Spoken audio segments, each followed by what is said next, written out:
café irreverente. Conversa sem tabus com Andy Wagner. Olá, sejam todas as pessoas assistentes e ouvintes deste programa, digo assistentes porque é os que assistem aqui, e os ouvintes, os que vêm pelos canais da rádio, desejo a todas as pessoas que sejam muito bem-vindas a mais este Café Irreverente. Eu já andei vendo pelos bastidores que temos um assunto hoje bastante interessante, um assunto polêmico. Sei que a produtora do programa adora o assunto, já para começar a conversa, que ela não queria nem entrar na conversa do assunto hoje, mas já insisti que esse assunto vai provavelmente ser muito interessante conversarmos aqui. Alguma coisa sobre religião, ateísmo, agnosticismo, qualquer coisa assim. Há questões cerebrais que também vi que tem algumas questões relacionadas a isso. Alguns assuntos que eu domino, outros nem tanto. Enfim, mas estou muito ansioso para dar a palavra à minha plateia, aos meus provocadores e aos participantes, para iniciarmos então este programa com a temática de hoje, que eu não sei bem qual é, e vamos ver então como é que isso vai se desenrolar. Muito bem. Vamos adiante. Qual é o assunto de hoje, plateia?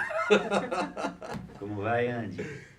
Andy, Muito bem. eu tive a oportunidade de participar de um programa algumas semanas atrás e em determinado momento foi abordado um assunto que eu gostaria que você desse seu ponto de vista, fizesse uma reflexão em cima também, que é em relação a essa questão religiosa, porque o que eu tenho notado é que dentro dessa questão LGBT existem alguns padrões de comportamento, não sei se eu estou enganado, e um deles diz respeito à religião, né? Porque o que eu tenho notado, por exemplo, é que a maior parte dos gays, ou eles se dizem ateístas, ou anti-religião, né?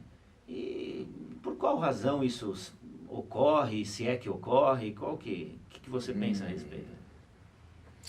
Bem, começando por aí, eu entendo o que o Fábio levanta. A impressão que passa, porque inclusive, semana passada ou retrasada, numa das minhas conferências, houve justamente esta pergunta no momento que foi dada, que sempre é dada um pequeno período depois da palestra, depois da conferência, para que o público faça a pergunta, foi justamente essa pergunta. Porque parece, é só parece que não é só o público gay, basicamente toda a gama LGBTI são antirreligiosos ou ateus ou qualquer coisa assim. Na verdade, isso se deve a confusões conceituais, coisas que os protestos que sim são generalizados, com raros segmentos, raras exceções dentro do movimento LGBT.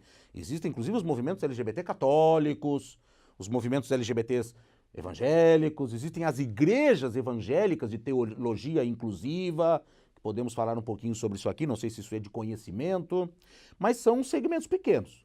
A grande parte realmente tem uma relação, e eu me incluo nesse segmento, uma relação, no mínimo, de reserva às instituições religiosas. Uma desconfiança. Uma né? desconfiança, Uma desconfiança reserva. calcada em muitos fatos históricos. Muitos fatos também. históricos, E evidentemente. eu gostava até que pôr um bocadinho de achas nessa fogueira, né, religiosa. A Renata é ótima para isso, gente. Mas se pensarmos nas minorias e nos nichos, o que falamos agora do público LGBTI, mas se falarmos também das pessoas mais à esquerda, ou das pessoas anarquistas, ou das feministas, também vamos encontrar claro. uma grande parcela dessas pessoas que também são desconfiadas Claro, e claro. reservadas, como Tem, falou, tem. em relação às instituições, As que instituições têm que religiosas. ser destruídas. Pronto. Ou no mínimo, passar por um processo, no mínimo, sendo eufemista, um processo de renovação. Né? Digamos então, que, enquanto anarquista, é a destruição do princípio da religião, como ela está estabelecida, é a destruição Bom, aí não do é nem, princípio aí não da precisa, destruição do claro, patriarcado. Claro, mas aí não precisa nem ser anarquista para isso. Né?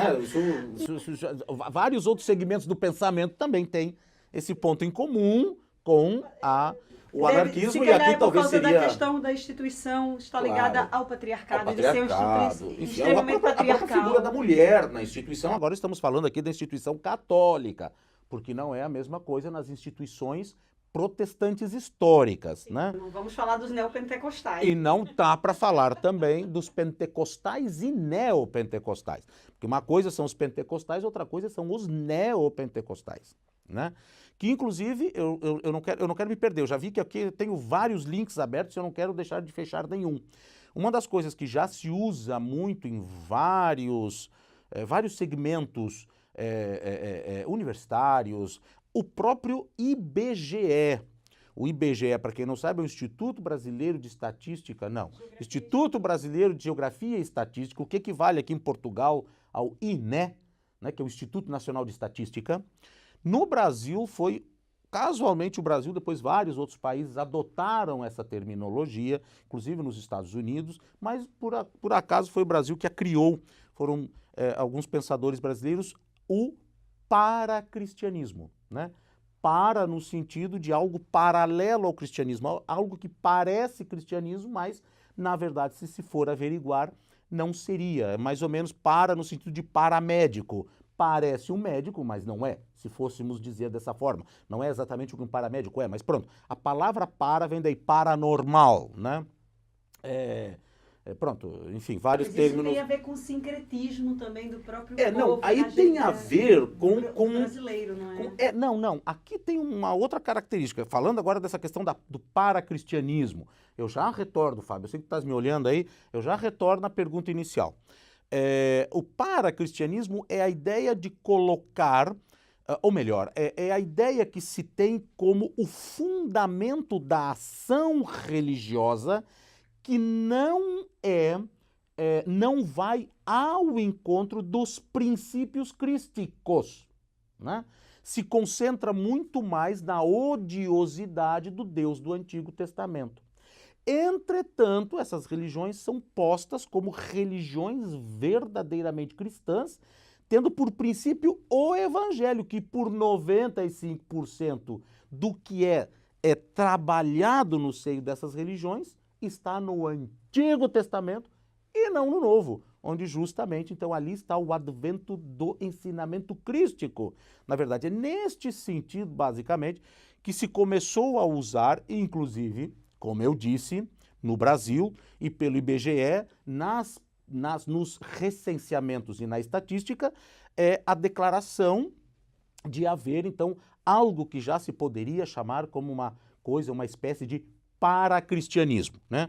Uma espécie de algo paralelo que parece a cristianismo, mas verdadeiramente não tem uma ausência total dos princípios cristãos, né?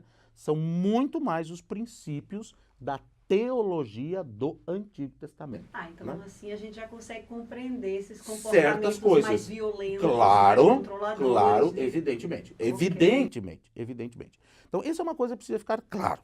Voltando à questão da pergunta original, da colocação original, sim parece que o segmento LGBTI, em função da sua grande reticência, e uma reticência sustentável e legítima, né? Da sua grande resistência, e inclusive as suas manifestações contrárias aos posicionamentos das instituições religiosas, fica parecendo que são ateus, né? Que porque há uma confusão na cabeça, ou melhor dizendo, no imaginário popular, ainda há muito o vínculo da relação do indivíduo com Deus ter que passar obrigatoriamente por uma instituição religiosa. Se eu refuto a instituição religiosa, a impressão no imaginário popular, se é que eu estou conseguindo me fazer explicar, dá essa impressão de que há um desligamento do um divino, desligamento do aspecto religioso, mas isso não é verdadeiro de fato.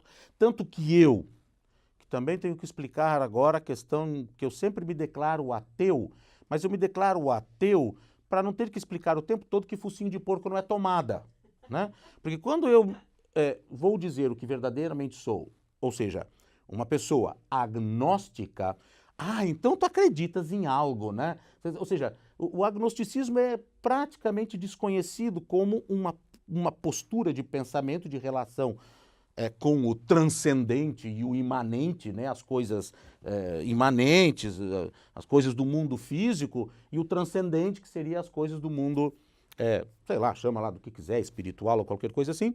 Então, quer dizer, esta relação, né, às vezes fica difícil, porque as pessoas entendem, ou não sabem o que é agnosticismo, ou entendem como não sendo o que ele verdadeiramente é. Então, para não ficar naquela situação de que tem que explicar o tempo todo, como eu disse, que focinho de porco não é tomada, então fica mais fácil, de fato, e como é parecido, é muito próximo, é mais fácil dizer que sou ateu, o assunto fica encerrado e não entra nessas questões que às vezes não vale a pena ficar tocando tambor para maluco dançar, como diz o Leandro Carnal, parafraseando-o. Então parece isso, Fábio, parece que há, mas na verdade eu, por exemplo, tenho uma relação mais do que o habitual de repúdio, não só a instituições religiosas, mas como a Renata falou, a religião como um todo, tá certo? Mas isso não é a generalidade. A maior parte das pessoas do movimento LGBT, ao contrário, e daí surgem os movimentos LGBT de cunho religioso, tá certo? Porque existe um outro fenômeno muito chato, eu acho muito chato, no movimento LGBT, que é a necessidade, que é exatamente isso, é o meu ponto de vista, a necessidade de legitimação divina da minha orientação sexual. O que quer dizer isso? Eu preciso que Deus me diga que eu posso dar bunda, que ele não vai ficar brabo. Basicamente é isso. Basicamente é isso. Mas deixa eu perguntar uma coisa. Então, só para concluir. Então surgem as igrejas inclusivas. Na verdade, é para eu legitimar que posso ser gay. Então existem igrejas evangélicas que os pastores são gays, que todo mundo é gay, então tá tudo bem. Ou seja, de alguma maneira eu encontrei uma forma de que Deus me diz que sim, eu posso ser aquilo. Mas o que essencialmente isso tem a ver com a fé? Com aquela coisa dentro de cada uma das pessoas? Porque isso não seria mais uma forma de validação social? Com certeza. Não só validação social. Que nada tem a ver com a fé. Porque outro dia, eu sou ateia, e outro dia uma amiga que até é espírita, mas disse, olha, você está mais para budista do que para ateia. Mas tá aí uma outra coisa que seria interessante mencionar. A questão que eu coloco enquanto ateia eu não preciso, enquanto pessoa existente, que nenhuma instituição nesse sentido me valide. Por quê? Porque isso tem a ver com a fé. E o que se fala em fé, muitas vezes, não é crença. Eu acho que por exemplo, eu sou uma pessoa de fé, mas eu acredito, a minha fé é na ação humana, inclusive dentro das próprias religiões. Mas aí é outro tipo de fé. Sim. Essa não é fé religiosa. Isso é dar fé à humanidade, por exemplo. Não, mas eu não tenho fé na humanidade, não. Eu tenho fé nos indivíduos. Pronto, que seja. Mas eu tenho fé em ti, tenho fé nele. Isso não é fé religiosa. Ok, mas, essa questão da fé ser necessária para impulsionar a realização, para que a gente possa construir alguma coisa positiva ou negativa também. Também, se a gente for falar, fé também pode ser negativa. Há os satanistas por aí também. Sim, fé também, claro. É uma religião também. Aliás, o satanismo mesmo, sem colocar o cristianismo no meio, o satanismo é bem interessante. Eu conheço bastante, porque não tenho como não conhecê-lo. Por exemplo, sim. Antes dessa questão, por exemplo, porque o que eu perguntei é... Eu disse que você quer pegar fogo. Essa coisa relacionada a esse segmento LGBT, um comportamento mais ateísta ou antirreligião. Fora essa questão que você levantou aí de necessidade de legitimar, né? Tem uma outra questão que eu acho que não sei se existe relação. Por exemplo, as crenças transcendentais, como você acabou de mencionar, ou seja, aquela aposta de que existe algo que, embora não comprovado, ela exista, certo? que é o que podemos chamar de crenças transcendentais, elas vêm muito da necessidade do ser humano de buscar a sensação de segurança. Não é isso? Ou seja, se eu não crer nisso, o que fazer? Né? De onde eu vim, para onde vou, o que eu faço? Qual o sentido da vida? Recomendo que todos assistam a conferência do Leandro Carnal, Qual é o sentido da vida se não creio em Deus? Tá. Né? Fantástico. E aí, né? ótimo. Então, essa questão das crenças transcendentais está muito relacionada à questão de segurança, de ter onde apoiar, certo? E dar sentido à vida. Pronto. Ao mesmo tempo, por um lado, eu observo que essa questão LGBT é um tabu. E há anos atrás era muito pior, né? Ou seja, a pessoa se assumir gay, lésbica, homossexual, há anos atrás, era uma questão importante, é algo difícil de acontecer. Eu sou um exemplo Certo? disso. Imagina ter sido um garoto de 13, 14 anos na início da década de 70. Então, Gay, isso existe ainda hoje, mas há tempos era muito mais comum uma pessoa, né, se guardar no armário, né, como a gente fala, né, ficar presa dentro do armário por muito tempo, sem revelar a sua questão de sexualidade. E isso, de certa forma, deve ter trazido uma questão de insegurança muito grande durante o desenvolvimento da vida dessa pessoa.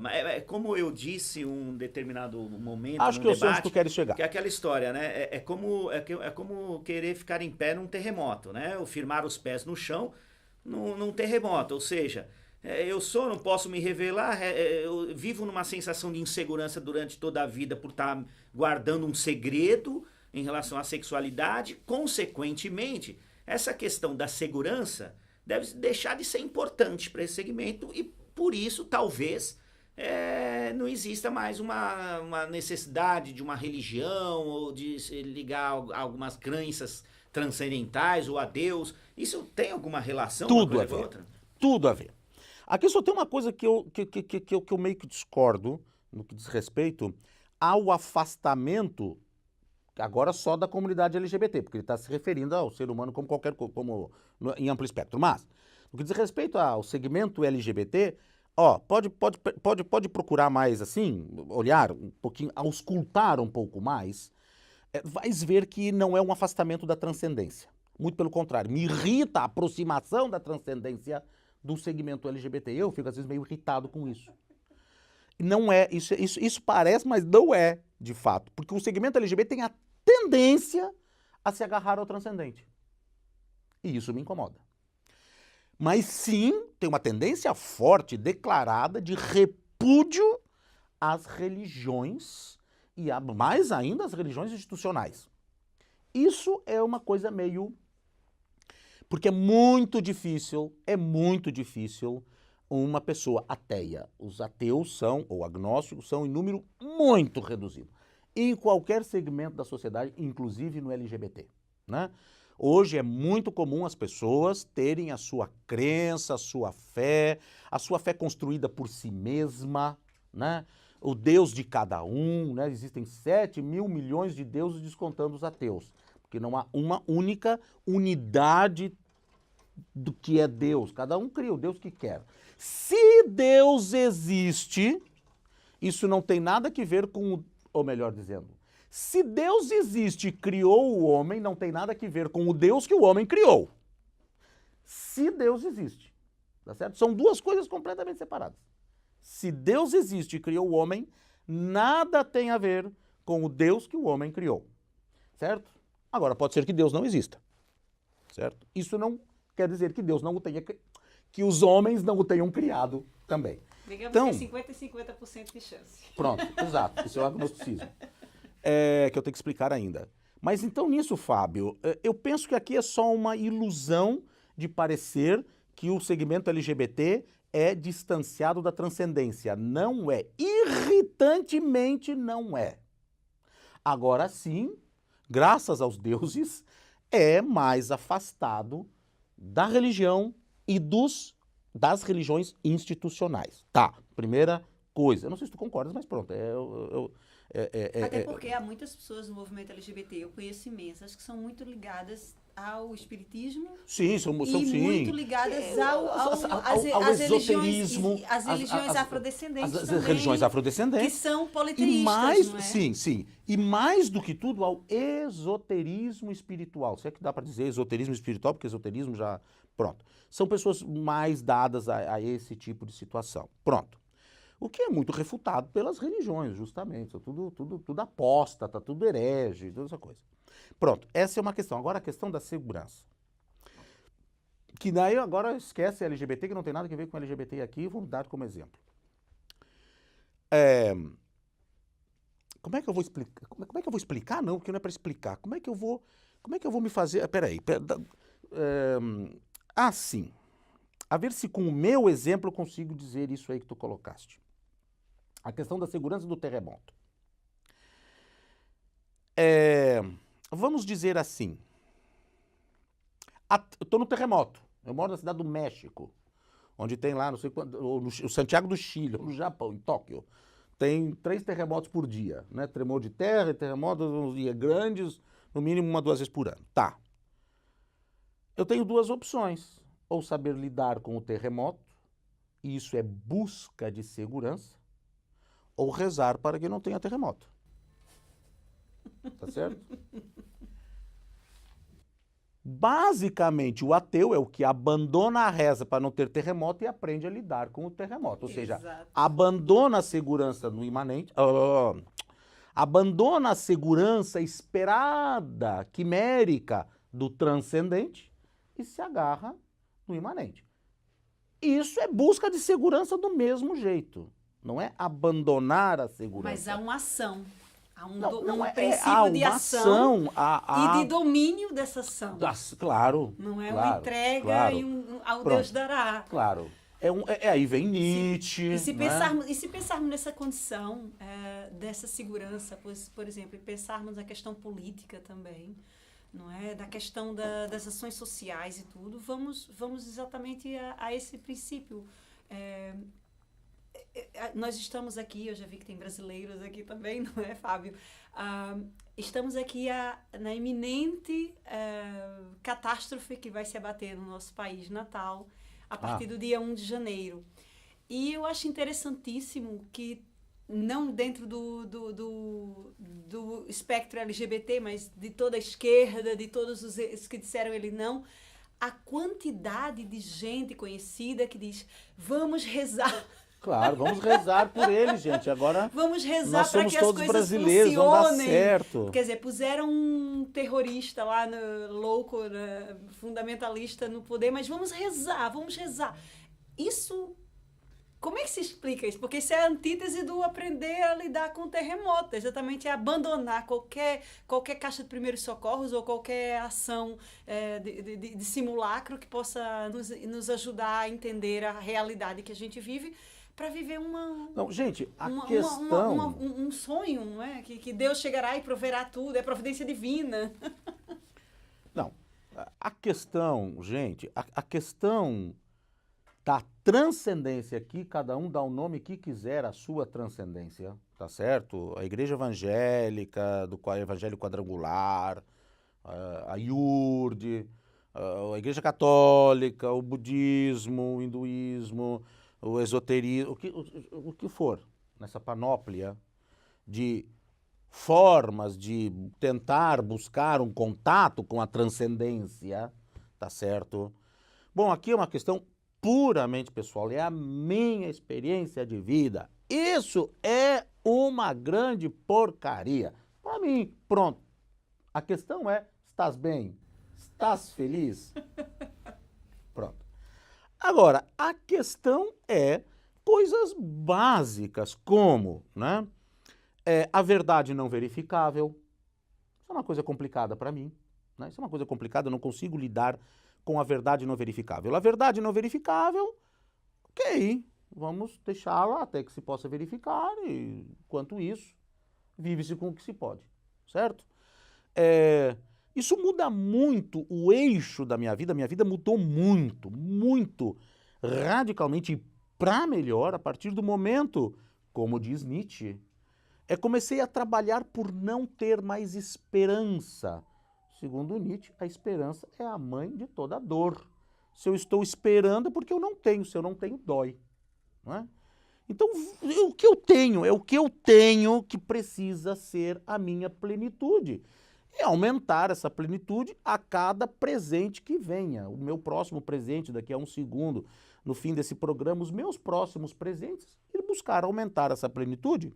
E sem saber se eu vou ter recompensa ou não, porque isso é uma bobagem, né?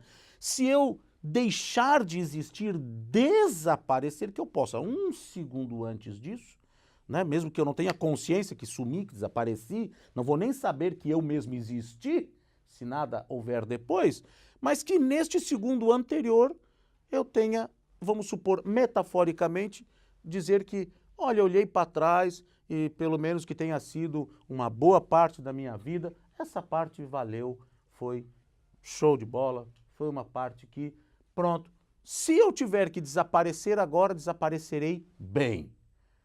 E acabou-se. Então, isso para mim, agora é uma confissão, algo pessoal. Isso para mim mudou muito a minha vida, as coisas ficaram todas leves. Leves, uma leveza que eu nunca tinha sentido.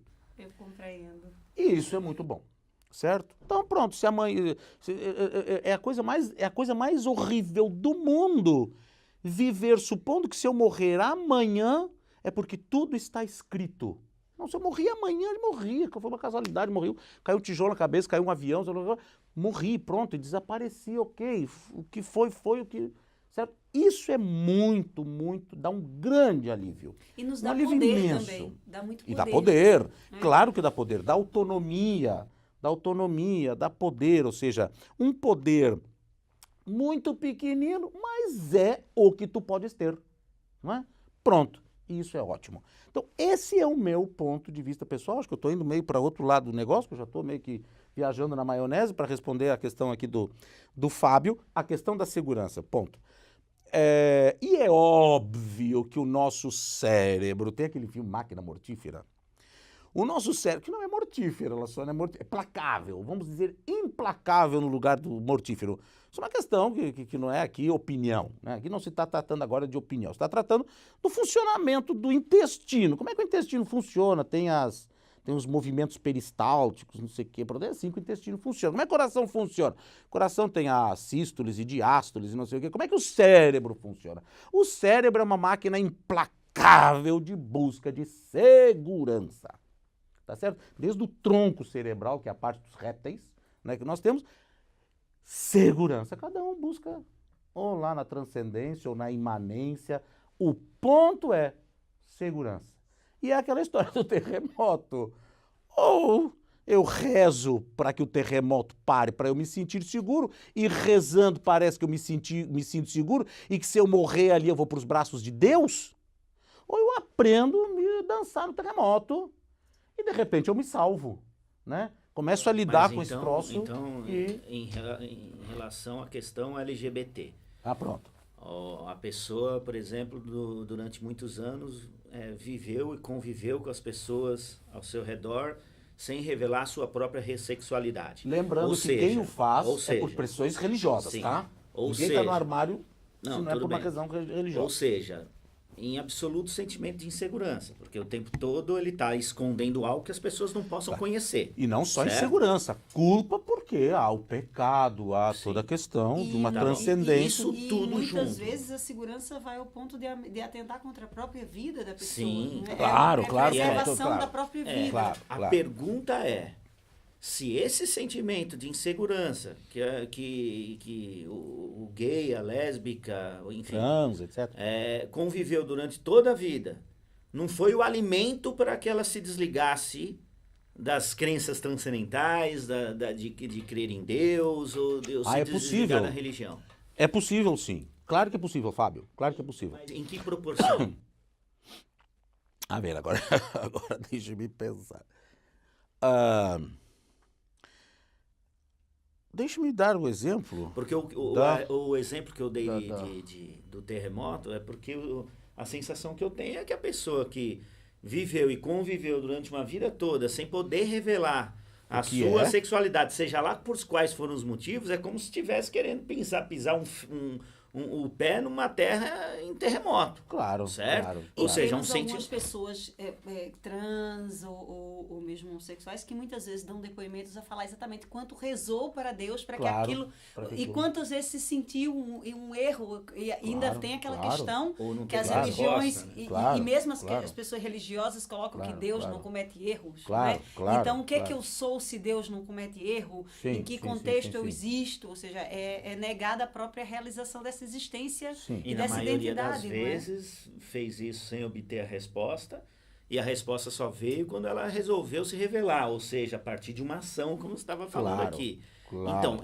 esse conjunto de situações, será que não contribuem diretamente para que as pessoas se afastem de Deus, as Não, pessoas LGBT se afastem de Deus, ou da não. religião, que seja? Não. Eu não diria que contribui para que elas se afastem de Deus. Mas das Que instituições, das sim. instituições, mas outra coisa, que é o que me irrita.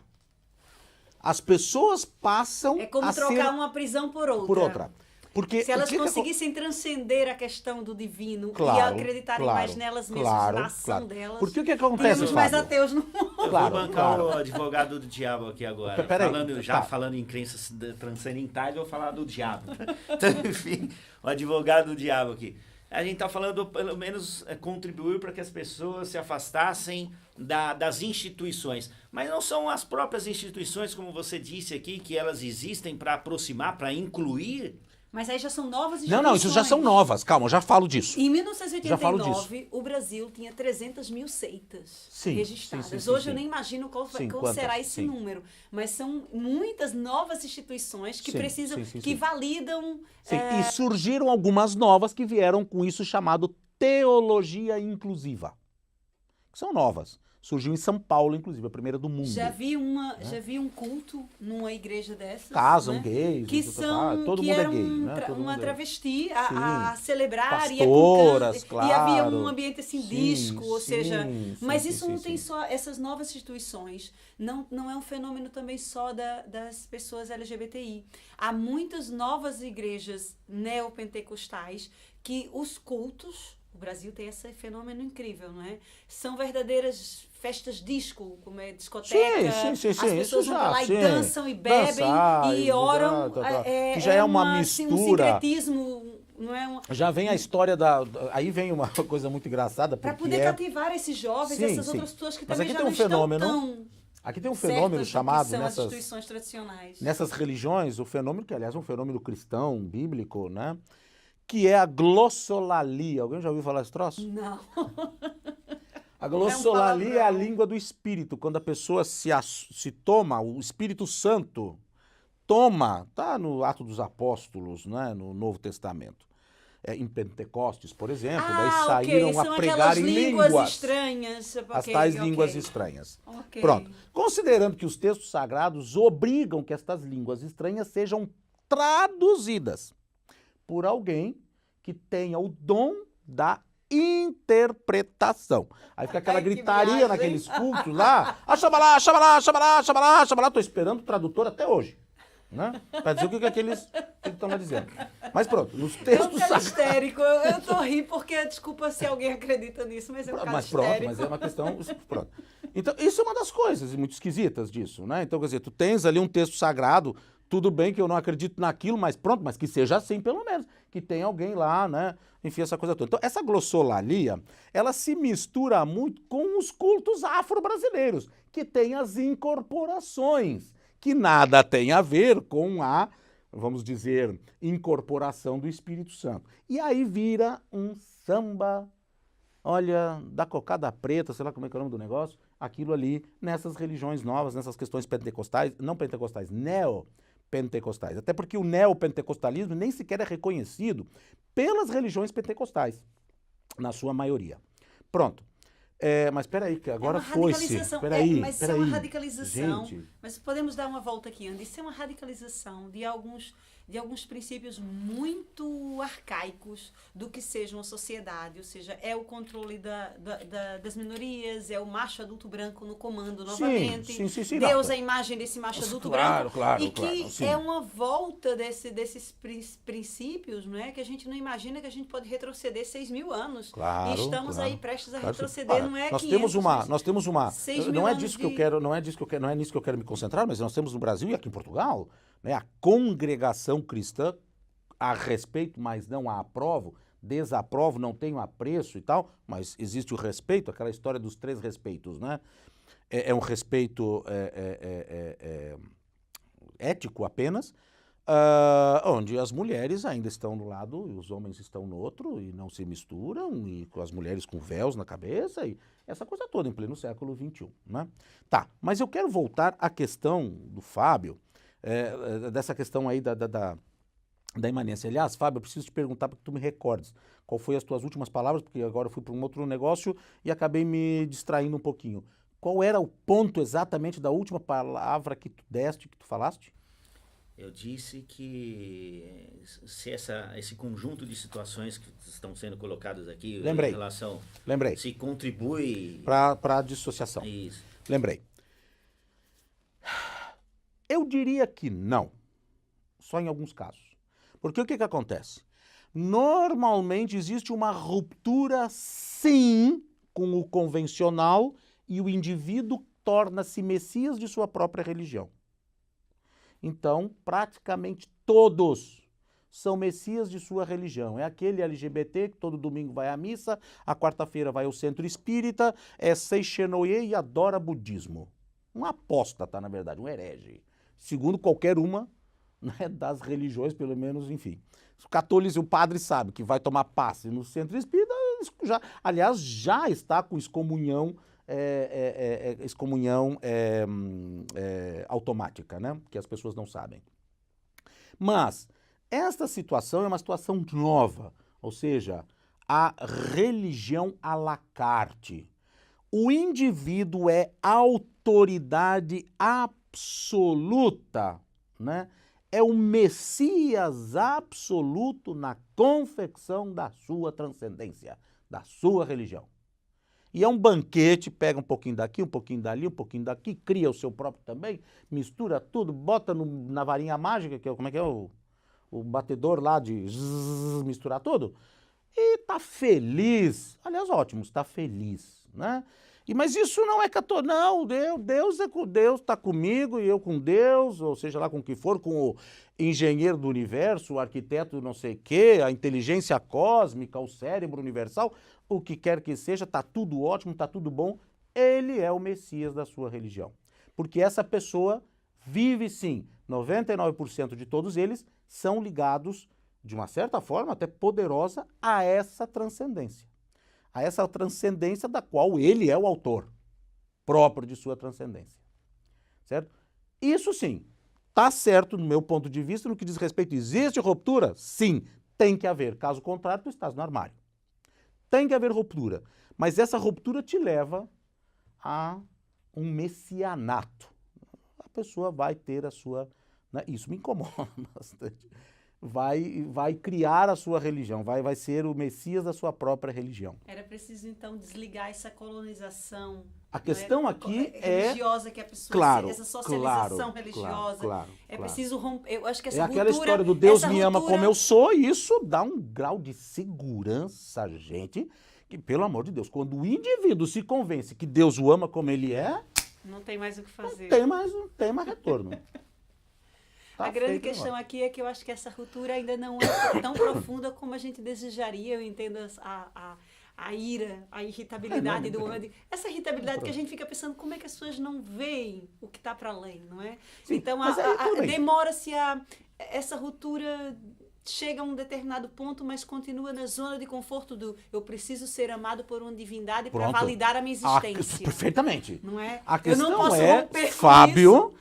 não há ruptura com a minha necessidade de ser amado por uma instância divina. Essa ruptura não existe. Isso é a meia dúzia de De ateus. de ateus que estão por aí.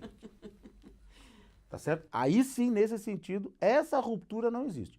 Agora, aquela outra ruptura anterior, ela já é muito boa.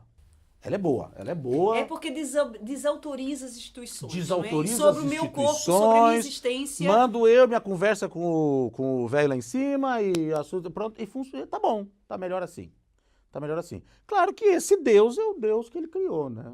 Pronto, não tem nada a ver com uma realidade, se é que existe realidade, não dá pra nem falar a palavra realidade aqui. Mas basicamente eu acho isso, dando resposta à tua pergunta. Agora, aqui me ocorre, então, esclarecer o que eu sou, tá certo? Porque normalmente as pessoas me têm como ateu e eu sou agnóstico. E o agnosticismo significa o seguinte: o que é ser ateu? Em rápidas pinceladas. O que é ser ateu? É assumir verdadeiramente que sim, não há nenhuma evidência da existência de Deus, portanto, conclui-se, Deus não existe. Assumo isso. Não há evidências da sua existência. Portanto, assumo que Deus não existe. O crente. Não há nenhuma evidência da não existência de Deus. Não há absolutamente nada que demonstre que Deus não existe. Portanto, eu assumo que Deus existe. Não há nada que diga o contrário. Essa é a posição do crente.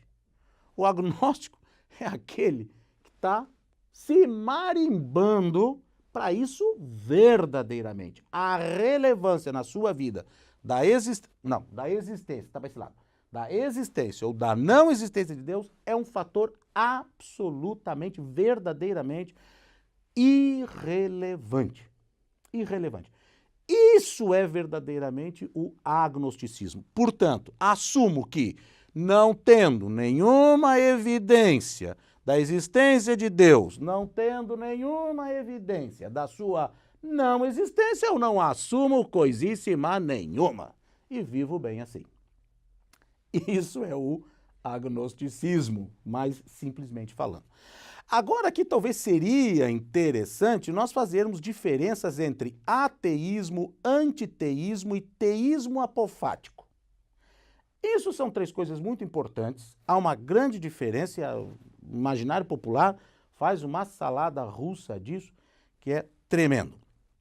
Muitas pessoas se declaram ateias, elas na verdade não são ateias, elas são antiteístas. Outras se declaram teístas, mas na verdade são teístas apofáticos. O que é tudo isso? Vamos começar de repente pelo ateísmo. O ateísmo, que se tem que cuidar, porque se nós formos ler Nietzsche, quando diz e fala o tempo todo de ateísmo no conceito moderno, na verdade Nietzsche era um antiteísta. Nietzsche era um absoluto agnóstico que estava se marimbando se Deus existe ou não existe. Ele estava, não era interessado e para ele não existia aquele Deus que porventura terá criado os homens. Ele escreveu toda a sua obra em relação ao Deus que os homens criaram. E neste sentido é o que se chama antiteísmo, ou seja, a pessoa que não aceita e não admite nenhuma configuração do divino, nenhuma configuração, seja bíblica, corânica, sei lá o quê, de que Deus é assim, assado, cozido, deixa de ser, é ou não é. Isso seria o que Nietzsche é, na verdade, que muitos filósofos foram, que modernamente se usa dizer são antiteístas, mas estão como ateus, né? O ateu é o que rejeita absolutamente tudo. O antiteísta é o que rejeita as antropomorfizações, as interpretações humanas de um fenômeno absolutamente inconcebível. Então, esse pode ser um antiteísta. Ele não refuta que pode haver alguma coisa que é absolutamente inconcebível, mas que não tem nada a ver com tudo isso. Então, essa é uma diferença significativa. E ainda tem o ateísmo, melhor dito, o teísmo apofático. É uma religião só, que eu conheço pelo menos, que existe no mundo, que tem o que se chama teologia apofática, que é o budismo. Tanto que o budismo engana, assim, as pessoas, né, dizem que o budismo foi uma religião sem Deus, porque quando perguntavam a Siddhartha Gautama, mestre, algumas frases dele, né, mestre, como é Deus? Né? Então ele respondia, se um discípulo pergunta ao mestre o que é Deus, o discípulo mostra que não sabe. Se o mestre responde, mostra que sabe ainda menos. Então, esse era o princípio budista, ou seja, falar de Deus era absurdo, né? E outras colocações neste sentido. Então, para o homem budismo... transcende a si mesmo, não é? Não, Ele para o chega- budismo, para algumas linhas, o budismo também é como o cristianismo, é uma coisa monstruosa, mas basicamente a teologia apofática é aquela que considera a existência da transcendência. Entretanto, para que seja alguma coisa que se possa chamar Deus, tem que estar obrigatoriamente acima da linha do humanamente concebível. Tem que estar. Se é humanamente concebível, não é Deus. Portanto, se está acima da linha do concebível, falar de Deus é uma tolice. Qualquer coisa que se diga é, no mínimo, na hipótese de sua existência, da crença, da existência dessa coisa inconcebível, é, no mínimo, diminuí-lo a algo só cabível na nossa concepção. Trocando Então, em miúdos, isso é muito o que as religiões neopentecostais e as igrejas, por exemplo, a gente vê muito no Brasil, aquelas frases de efeito como Deus é amor e Deus é fiel. Não, Eu sempre sim. achei muito curioso você Sim. reduzir um conceito que é, como o Andy acabou de dizer, transcendente Perfeito, ao claro. humano, a uma coisa que um cão também Um cão também é fiel. Não, um cão também é fiel. Né? Deus é misericórdia. Aí bota o adjetivo. Misericórdia É misericórdia infinita. Não, mas o que é misericórdia infinita, gente? É quase como um poder mágico. A misericórdia. Isso é uma necessidade absurda, né? De pronto.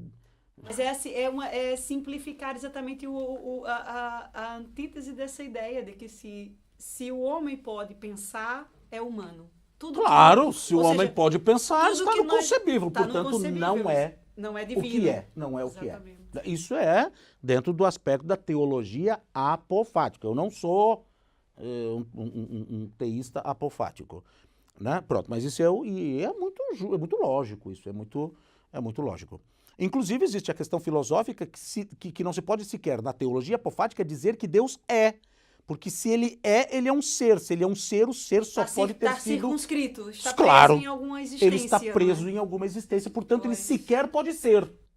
Né? Então, pronto, mas isso já precisa de umas mentes um pouquinho mais pronto para lá, para compreender isso, é fascinante. Então, a teologia apofática, esse ponto de vista é interessante. O ponto de vista do antiteísta também é um ponto de vista interessante. Tem o ateu e tem o agnóstico. Né?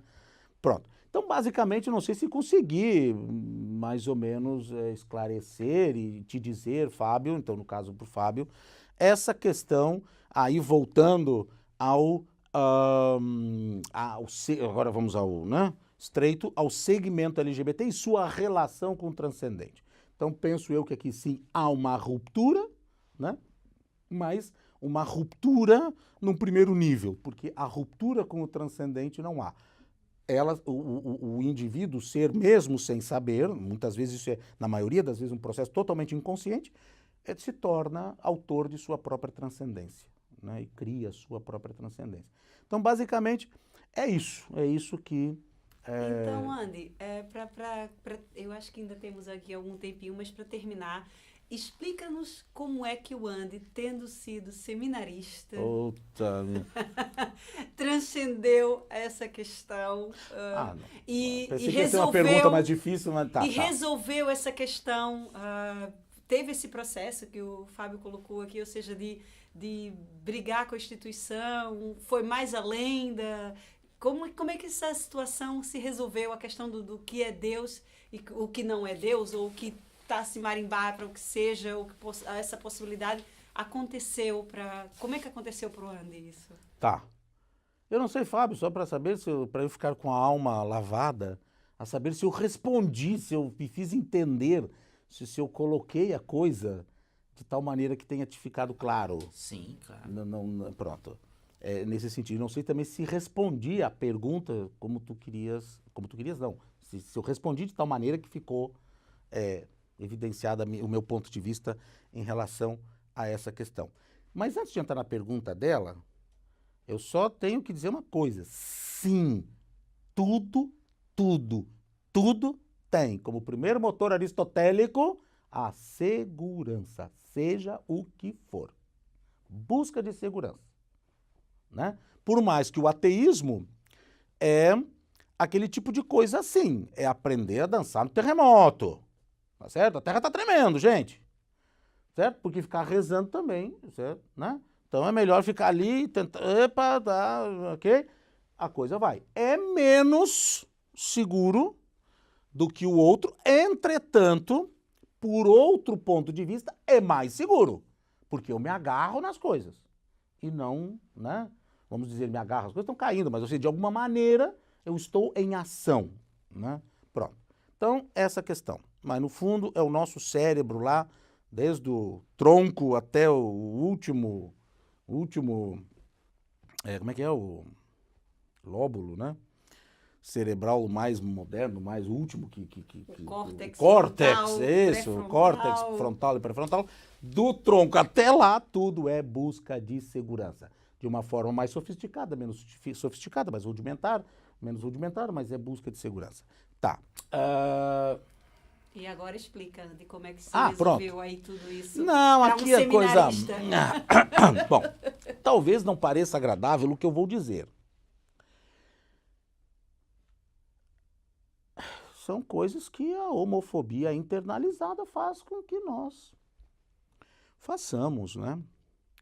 Quando eu entrei para o seminário, e a decisão de entrar para o seminário não foi uma decisão em nenhum momento, em nenhum único segundo sequer, de fé religiosa. Foi 100%, absoluto 100%, de um processo de fuga mundi. Se eu estivesse na Índia, eu certamente teria ido para um mosteiro budista, certo? Se eu estivesse na Rússia, eu teria ido para um mosteiro ortodoxo. No Brasil, eu fui para um seminário católico. Não tem absolutamente, nunca teve absolutamente nada que ver com fé religiosa. Tinha a ver com segurança. Tinha a ver com segurança. Ok. Muito Então foi o contrário, a viagem ao contrário. Muito bem. Uma espécie de suicídio da alma. Né? Social também. Social, pronto, mas uma espécie de suicídio metafísico, né? E a idade que eu estava, já com uma certa idade, já com quase 40 anos, a situação era, ou eu me dava um tiro na cabeça, coisa que nunca me passou pela cabeça, ou me dava um jeito de sumir do mundo de outra forma. A única forma possível, até por uma questão de situação econômica também, não dava para eu ir para a Índia, não é certo? Porque até isso me passou pela cabeça, também sumia da coisa, eu fui para um seminário católico. E lá, pronto, gente, o que eu tenho que ser sincero, teve uma vez, eu tenho que confessar que teve uma vez, que na adoração ao Santíssimo Sacramento, sabem o que é isso? Sabe, acho que o católico sabe. Eu ficava tentando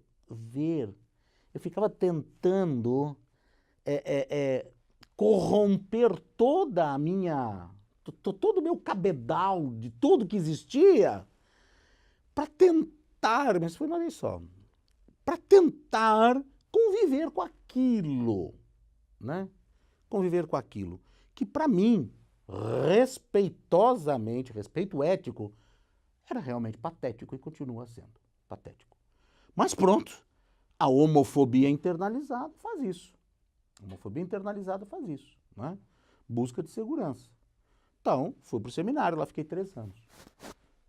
Ao me assumir, ao final de 3 anos, isso é um episódio, eu confesso que isso é um negócio bem bonito que aconteceu. Foi um negócio assim, puxa, olha, não é, foi do arco.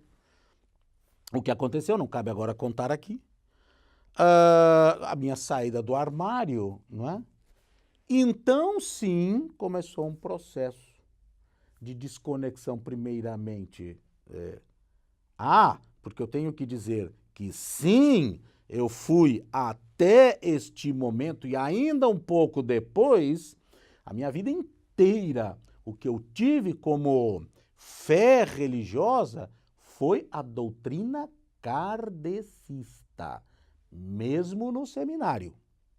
Nunca a teologia católica sequer me fez cócegas ou me colocou qualquer mísera dúvida, no sentido de que aquilo ali poderia ser algo plausível e cabível, né?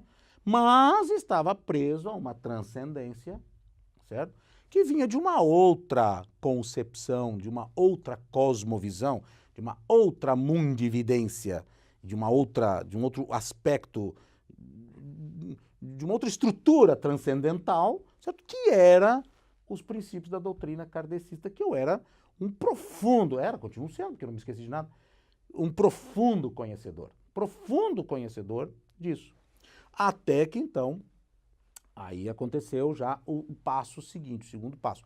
A desnecessidade e a observação da inutilidade de tudo isso, né? E aí pronto, aí houve essa segunda ruptura. Mas talvez deva existir, a terceira eu acho pouco possível, que é o ateísmo, porque eu teria que apostar em só uma parte das evidências, portanto eu me manterei provavelmente agnóstico, né? Dentro dessa concepção correta do que é o agnosticismo.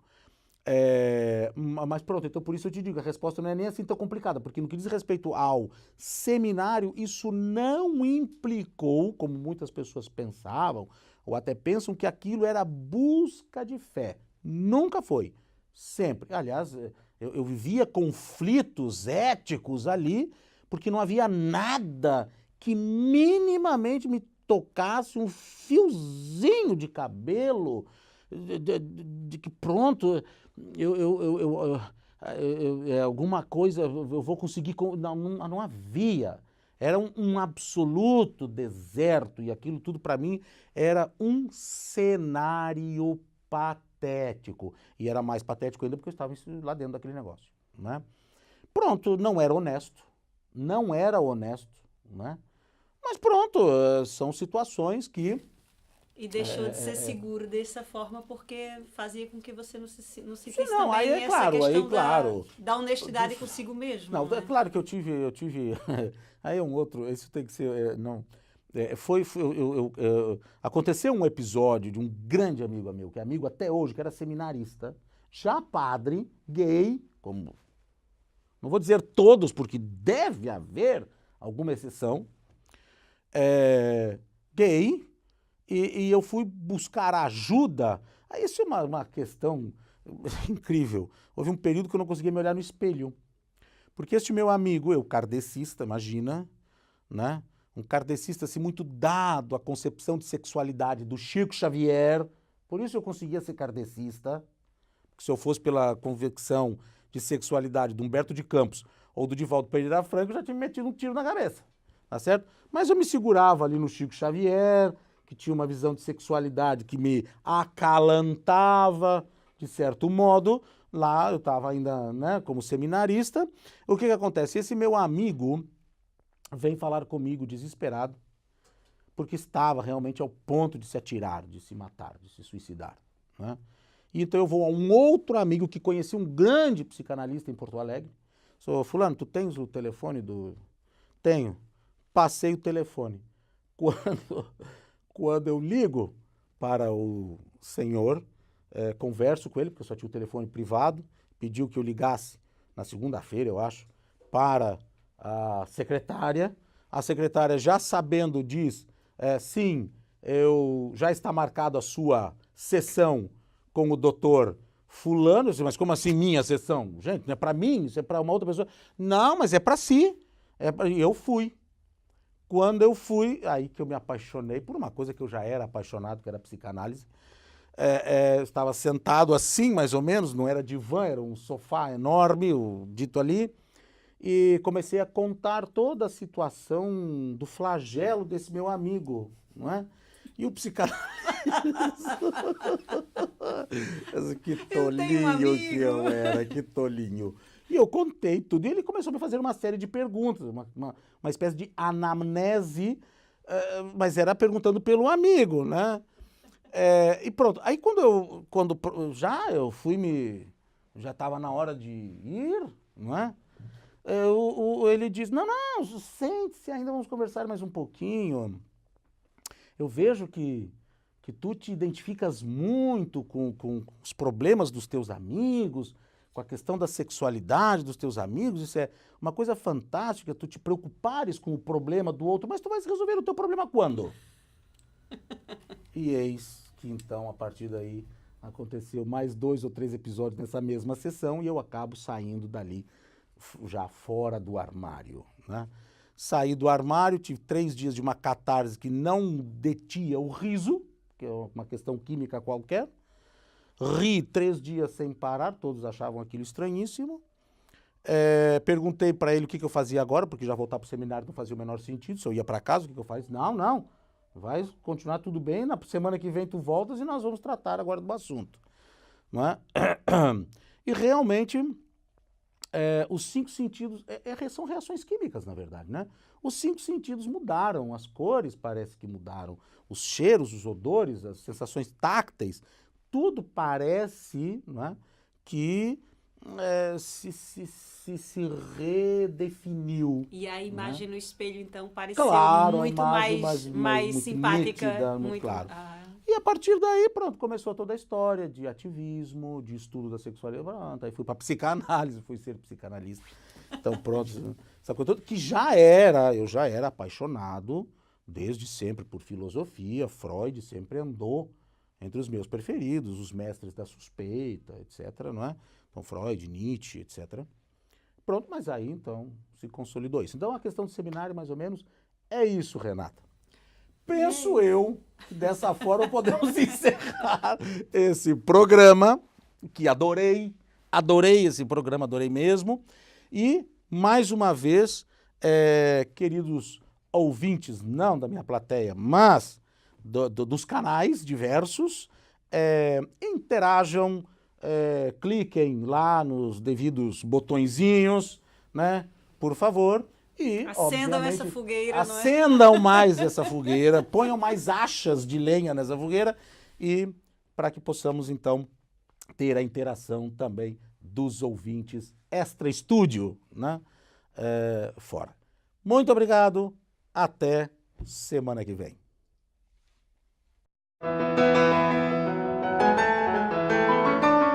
Um café irreverente. Conversa sem tabus com Andy Wagner.